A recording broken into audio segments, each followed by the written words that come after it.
2023 থেকে অশান্ত মণিপুর। কুকি ও মেইতিদের সংঘর্ষে ঝরে গেছে অসংখ্য তাজা প্রাণ। পরিস্থিতি এখন পর্যন্ত সম্পূর্ণ স্বাভাবিক হয়নি। এর মধ্যেই 13ই সেপ্টেম্বর মণিপুর সফরে যাচ্ছেন প্রধানমন্ত্রী নরেন্দ্র মোদী।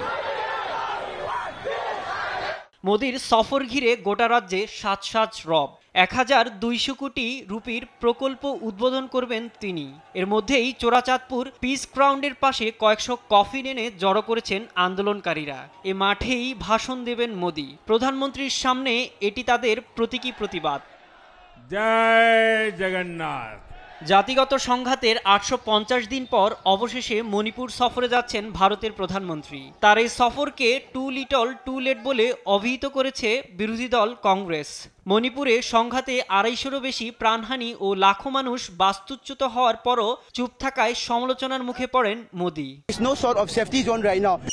2023 সালের মে মাসে বিশেষ মর্যাদা দেওয়াকে কেন্দ্র করে সহিংসতায় জড়ায় মেইতি ও কুকি সম্প্রদায়। সহিংসতা ঠেকাতে ব্যর্থতার অভিযোগ ওঠে ভারতের কেন্দ্রীয় বিজেপি সরকারের উপর।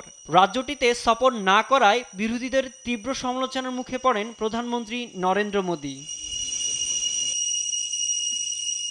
জনসভার পাশাপাশি তারা শরণার্থী শিবিরে যাওয়ার সম্ভাবনা রয়েছে। প্রধানমন্ত্রীর এ সফরে মণিপুরের দীর্ঘদিনের সহিংসতা অবসানে গুরুত্বপূর্ণ সফর হিসেবে দেখছেন অনেকে।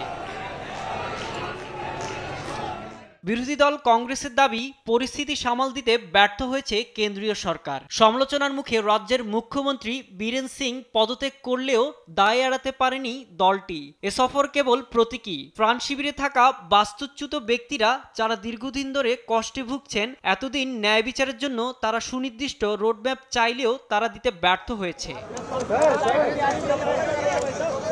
মোদীর এই সফর ঘিরে রাজ্য জুড়ে নিরাপত্তা ব্যবস্থা জোরদার করা হয়েছে।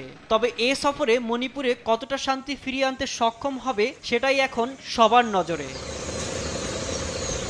সাইদুজ্জামান, নিউজ ডেস্ক, দেশ টিভি।